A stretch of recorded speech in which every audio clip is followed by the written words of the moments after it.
সারা দেশে বিএনপির সর্বস্তরের নেতাকর্মী সমর্থক ভাই ও বোনেরা, গত দেড় দশকে সারা দেশে বিএনপি সহ গণতন্ত্রের পক্ষে বিভিন্ন দল ও মতের নেতাকর্মীদেরকে অবর্ণনীয় নির্যাতন, নিপীড়ন সহ্য করতে হয়েছে।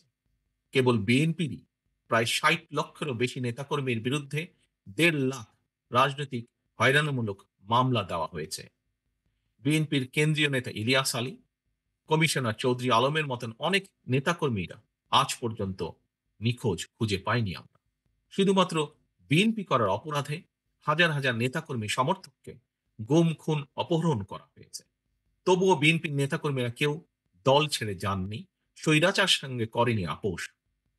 আপনাদের এই সৎসাহস এবং সততার কারণে বিএনপি আজ শুধু একটি সাধারণ রাজনৈতিক দলই নয়, বরং দেশের গণতান্ত্রিকামী স্বাধীনতাপ্রিয় জনগণ বিএনপিকে বাংলাদেশের স্বাধীনতা সার্বভৌমত্বের ভ্যানগার্ড হিসেবে বিশ্বাস করে।